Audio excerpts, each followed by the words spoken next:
The sound of dishes crashing to the floor was my first memory of La Maison. I was 5 years old, watching in horror as my father's career as a restaurateur came crashing down, literally and figuratively. That night, as he swept up broken plates and dreams, he told me something I'd never forget. Sophia, in this business, you either own the restaurant or the restaurant owns you. 25 years later, those words still echo in my mind as I stand in the kitchen of Taste, watching my staff prepare for another busy night. They don't know I own this place.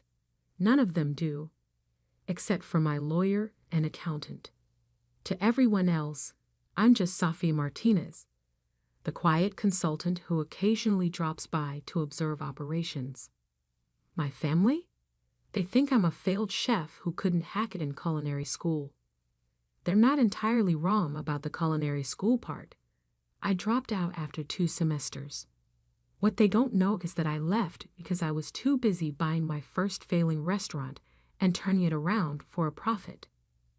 You're throwing your life away, Mom had said when I quit school. Look at your sister Olivia, graduating medical school with honors, making something of herself. Ah, Olivia, the golden child, the successful surgeon who could do no wrong. Every family dinner became a celebration of her latest achievement, while my presence was tolerated with thinly veiled disappointment. But I had a plan. While they thought I was floundering, I was building an empire. One restaurant at a time, I acquired failing establishments, revitalized them, and either sold them for profit or kept them in my growing portfolio. I operated through a maze of holding companies and LLCs, keeping my name off any public documents. In the restaurant industry, anonymity was power. Taste was my crown jewel. When it came on the market 3 years ago, my family was devastated. It had been their favorite restaurant for special occasions, birthdays, anniversaries, celebrations of Olivia's endless achievements. The previous owner, an old-school French chef, had run it into the ground with mismanagement and an outdated menu. I bought it through one of my companies, poured millions into renovations, and transformed it into the hottest reservation in the city. The irony of my family still dining here, never knowing it was mine, gave me a quiet satisfaction. Ms. Martinez. Miguel, my general manager, approached with a tablet in hand. The private party for tonight. The Martinez group. They've requested some special arrangements. My stomach tightened. Tonight was Mom's 60th birthday celebration, organized by Olivia, of course. I'd received the invitation 2 weeks ago, a reluctant inclusion that made it clear my presence was more obligation than desire. What kind of arrangements? I asked, though I already had a feeling I knew. They've requested 20 seats at the main table, but Miguel looked uncomfortable. They've asked for an additional small table near the kitchen for 1 guest. They said it's for family who's, more comfortable with the staff. The knife twisted deeper.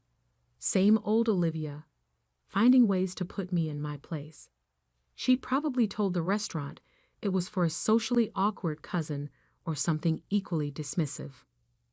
I see. I kept my voice neutral. And the main table arrangements? Miguel scrolled through his tablet. Dr. Olivia Martinez specified the seating. She's placed herself next to her husband Daniel at the head of the table, with their parents next to them. Then various aunts, uncles, cousins. He paused. She was very particular about the champagne service, only for the main table. Of course she was. Heaven forbid the family disappointment get a glass of champagne. I spent the rest of the afternoon in my hidden office above the kitchen, watching the security feeds as my family arrived. Mom and Dad first, Mom resplendent in a new designer dress. Then Olivia and Daniel, her surgeon husband, looking like they'd stepped out of a magazine. Aunts, uncles, cousins, all dressed to impress. I arrived last, wearing a simple black dress that probably cost less than Olivia's shoes. The hostess, following instructions she didn't know came from my sister, led me to the small table near the kitchen doors. "You can sit here," Olivia said loudly enough for nearby tables to hear. "Where you belong." She smirked, adjusting her diamond necklace. "After all, you always said you wanted to work in restaurants." The rest of the family tittered politely at her joke. Mom looked embarrassed, but said nothing. Dad suddenly became very interested in his menu. I sat down at my lonely table, watching the champagne being poured at the main table, listening to the toasts and laughter. Each time the kitchen door swung open, I caught glimpses of my staff, working with the precision and excellence I demanded when I rebuilt this place. Miguel approached my table, looking nervous. He knew me as the consultant who signed his paychecks, but he'd been instructed by Olivia to treat me like an unwanted guest. "Can I get you some water?" he asked quietly. I looked up at him, then at my family celebrating without me, then back at the manager who had no idea he was speaking to the owner of not just this restaurant, but 5 others across the city. "Actually," I said, reaching for my phone, "I think it's time for some changes to tonight's service." The next few hours would teach my family a lesson about judging books by their covers. And maybe, just maybe, they'd finally understand that success doesn't always wear a designer label or come with a medical degree. Little did they know, they were celebrating in my house. And in my house, everyone eventually learns their place at the table. I've learned something important in my years of running restaurants. Timing is everything. Whether you're plating a perfect souffle or destroying someone's illusions of superiority, it all comes down to the exact right moment. Sitting at my isolated table, I watched my family through new eyes. The way Olivia held court at the head of the table, regaling everyone with stories of her latest surgical triumph. How Mom beamed with pride while Dad nodded along, occasionally glancing at his phone to check stock prices. The cousins, aunts, and uncles all orbiting around them like satellites around a sun. 20 years of dismissal and condescension had led to this moment. But before I could make my move, Olivia decided to twist the knife one more time. "Oh, Miguel," she called out to my manager, her voice dripping with false sweetness. "Could you please make sure my sister gets the special menu?" She threw me a smirk. "The one with prices removed. We wouldn't want her to worry about the cost." Miguel looked uncomfortable, knowing full well I signed his paychecks as the consultant. But he had his instructions from the party organizer. He brought me a menu, apologetic eyes meeting mine. "The special menu, as requested," he murmured. I opened it, noticing how Olivia watched expectantly, waiting for my humiliation. Instead, I smiled. "Miguel," I said clearly, loud enough for nearby tables to hear, "please bring me your wine list, the complete one, including the reserve cellar." Olivia's eyebrows shot up. The reserve cellar at Taste was legendary. Bottles ranging from $500 to $50,000, carefully curated over years. Access was by invitation only, something she tried and failed to obtain despite her status as a regular customer. "Safia," Mom called from the main table, her voice tight with embarrassment. "Don't be difficult. You know you can't afford." "Actually," I cut in, "I think I'll have the 1982 Chateau Lafite Rothschild." I turned to Miguel. "From the private collection in Cellar 3. The room went quiet. Even the regular diners knew about that bottle. $15,000 of liquid history, part of a collection that the mysterious owner of Taste had reportedly acquired at auction. Miguel's eyes widened slightly. He knew that only one person could authorize that bottle. "Right away, Ms. Martinez," he said, a new note of respect in his voice. "Sofia, stop this immediately," Dad snapped, his face reddening. "You can't just order." "I can," I said calmly, "and I will." In fact, I stood up, straightening my simple black dress. "Miguel, please open the reserve cellar. I think it's time we shared some of our best bottles with the entire party." Olivia shot up from her seat. "You can't do that. Do you have any idea how much those bottles cost? They'll add it to Mom's bill. And—" "No," I said softly. "They won't." I walked to the center of the room, where all eyes were now on me. 20 years of being the family disappointment, the failed chef, the cautionary tale. It all ended tonight. "You see, Olivia, there won't be any bill tonight. Not for the wine, not for the food, not for anything." I paused, letting the tension build. "Because you can't charge the owner for dining in their own restaurant." The silence that followed was deafening. I could see the wheels turning in Olivia's head, trying to process what I'd just said. Mom's hand flew to her throat, clutching her pearls. Dad's phone slipped from his fingers, clattering onto his plate. "What? What are you talking about?" Olivia managed finally. I smiled, the same smile I'd practiced in boardrooms and business negotiations. "Let me make this very clear. I own Taste. Not just Taste, actually. I own Le Petit Jardin downtown, Marina Bay on the waterfront, Rustico in the financial district, Cloud 9 at the top of the Anderson building, and Bistro 55 in the theater district." Each name landed like a blow. They knew these restaurants, the most exclusive, most successful establishments in the city. Places where they'd celebrated birthdays, anniversaries, Olivia's promotions. Places they'd bragged about getting reservations to, never knowing their failed chef of a relative signed the checks. That's impossible," Mom whispered. "Those restaurants are owned by the Martinez Restaurant Group." "Yes," I agreed. "They are. Martinez Restaurant Group, founded by Sofia Martinez, incorporated 7 years ago." I turned to Miguel. "Could you please bring my laptop from my office?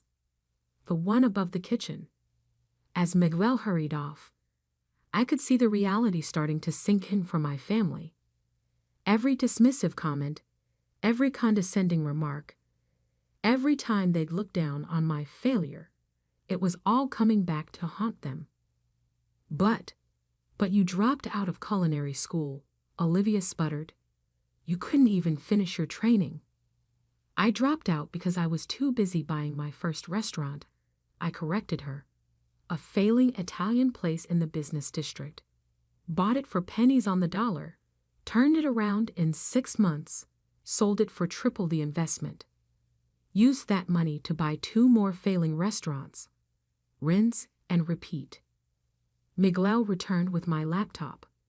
I opened it, logging into the restaurant's systems.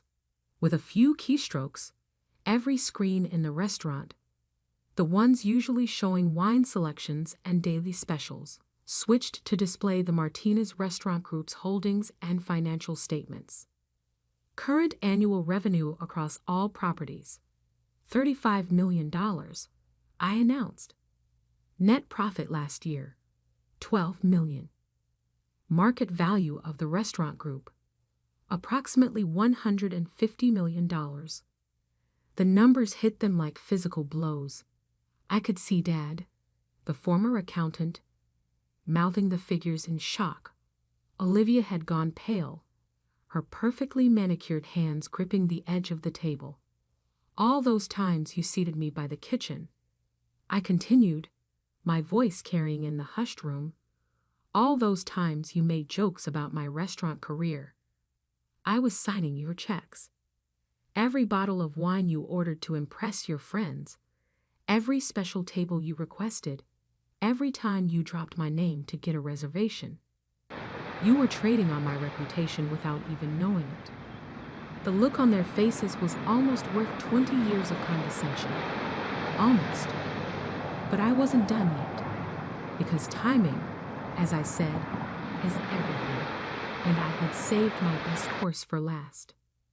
The thing about revenge, like fine wine, is that it's best served at precisely the right temperature. Too cold, and you lose the subtle notes. Too warm, and it overwhelms the palate. As I stood in my restaurant, watching my family process the revelation of my success, I felt a strange sense of calm. The expensive bottle of wine arrived, and I gestured for Miguel to pour glasses for everyone, even at my former lonely table by the kitchen. A toast, I said, lifting my glass, to assumptions and to their consequences. Olivia remained frozen. Her perfect makeup couldn't hide the shock on her face. Mom kept opening and closing her mouth, like a fish out of water. Dad, ever the accountant, had pulled out his phone and was frantically Googling the Martinez restaurant group. But why? Mom finally managed. Why didn't you tell us? Tell you? I laughed softly. When would that have been appropriate? During the family dinners where you only talked about Olivia's accomplishments. Or maybe during those lovely holiday gatherings where you introduced me as your daughter who works in restaurants, like it was some kind of terminal illness. We were worried about you, Dad protested weakly, still staring at his phone. We thought you were struggling. No, I corrected him. You wanted me to struggle. You needed me to struggle, because my failure made Olivia's success shine brighter. Olivia finally found her voice. That's not fair. Not fair? I cut her off. Let's talk about fair, dear sister. I pulled out my tablet and pulled up some records. Let's discuss the 12 times you called my office, not knowing it was mine, demanding special treatment at my restaurants, or the time you tried to get my manager fired at Le Petit Jardin because he wouldn't give you a table without a reservation. The color drained from her face. That was, I didn't. Or perhaps, I continued, my voice steel wrapped in silk. We should discuss the review you posted online about Marina Bay last month. The one where you claimed to know the owner personally and threatened to have the chef fired. A gasp went around the table. Olivia had bragged about that review, about how she'd shown that uppity restaurant its place. I didn't know it was yours, she whispered. That's exactly the point. You didn't know, but you acted that way anyway. All of you did. I looked around the table at my assembled family. You treated service workers, restaurant staff, and anyone you thought was beneath you with contempt. And all the while, you were dining in my establishments, enjoying my success, and benefiting from my hard work. I nodded to Miguel, who disappeared into the kitchen. A moment later, he returned with a team of servers, each carrying folders. Inside these folders, I announced, you'll find some interesting documents. Financial records of every meal you've enjoyed in my restaurants, every special favor you've requested, every time you've dropped my name or claimed connections to get what you wanted. The servers distributed the folders. Hands shaking, my relatives opened them. You'll also find, I continued, receipts for every Christmas bonus I've anonymously given to the staff you've berated, every tip I've added to make up for the ones you've skipped, every repair bill for the things you've broken during your entitled tantrums. Mom was crying now, mascara running down her cheeks. Dad looked like he'd aged 10 years in 10 minutes. But I wasn't finished. And finally, I said, my voice carrying in the silent restaurant, you'll find lifetime bans from all Martinez Restaurant Group properties. Effective immediately. The explosion was immediate. You can't do this, Olivia shrieked, standing up so fast her chair toppled backward. We're family. Family? I raised an eyebrow. Was it family when you seated me by the kitchen tonight? Was it family when you mocked my career choice for 20 years? Was it family when you treated my staff, people who depend on me for their livelihoods, like they were beneath you? Safia, please. Mom pleaded. We can fix this. We didn't know. That's right, Mom. You didn't know. You never bothered to find out. You were too busy planning parties to celebrate Olivia's every minor achievement to notice that your other daughter was building an empire. I turned to Miguel. Please escort them out, all of them, and make sure their bans are implemented across all properties immediately. As security began to move forward, Dad stood up. Wait, the bill, for tonight. Consider it my last gift, I said coldly. A final meal in one of my restaurants, though I doubt you'll enjoy the taste of humble pie. I watched as they were escorted out, my proud family reduced to shocked whispers and backward glances. Olivia tried to protest one last time at the door, but the sight of additional security guards convinced her to leave quietly. Once they were gone, I addressed the other diners, who had watched the scene unfold with rapt attention. I apologize for the disruption, I said. Your meals tonight are on the house. Please, enjoy the rest of your evening. The applause that followed was unexpected but warming. I nodded to Miguel to bring me the expensive bottle of wine at my small table by the kitchen. My favorite spot, as it turned out. The place where I could hear the rhythm of my restaurant, feel its heartbeat. Over the next few weeks, the calls and messages poured in. Apologies, explanations, justifications. Mom left tearful voicemails about how proud she was, how she'd always believed in me. She hadn't. Olivia's messages swung between anger and attempted reconciliation. Dad sent lengthy emails analyzing my business success, offering unsolicited advice about tax strategies. I ignored them all. 6 months later, I opened my newest restaurant, a small, intimate place called Second Chances. The concept was simple. We hired people who needed a fresh start, trained them in the culinary arts, and gave them the opportunity I'd made for myself. On opening night, as I stood in the kitchen watching my new staff prepare for service, Miguel appeared at my side. Your family is outside, he said quietly. Your sister made a reservation under a different name. They're asking to speak with you. I thought about it for a moment, remembered the lonely girl at the table by the kitchen, remembered the years of dismissal and doubt. Then I thought about the empire I'd built, the success I'd achieved, the lives I was changing. Tell them, I said, tying on my apron and picking up a knife, that the owner is busy cooking, and remind them about their lifetime ban. Miguel smiled and headed out. I turned to my new staff, former addicts, ex-cons, abuse survivors, all getting their second chance. All right, everyone, I called out. Time to show the world what you can do. Remember what I always say. They joined in, voices strong and proud. In this business, you either own the restaurant or the restaurant owns you. I smiled, feeling the familiar heat of the kitchen, the energy of circus about to begin. This was my empire, built on hard work, skill, and the determination to prove everyone wrong. And the best revenge wasn't serving it cold. It was serving it perfectly prepared, beautifully plated, and completely out of reach.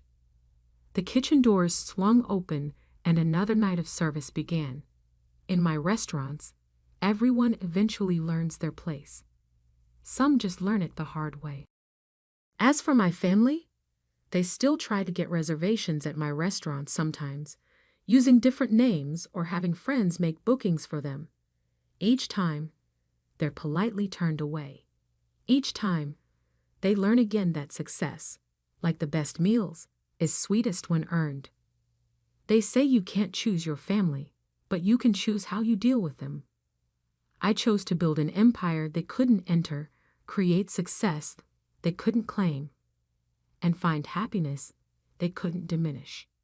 And every night, I still sit at that table by the kitchen, drinking expensive wine and listening to the symphony of a well-run restaurant. It turns out the best seat in the house was the one they thought was a punishment. Sometimes revenge doesn't need to be cold. Sometimes it just needs to be served with perfect timing, impeccable presentation, and a side of lifetime ban.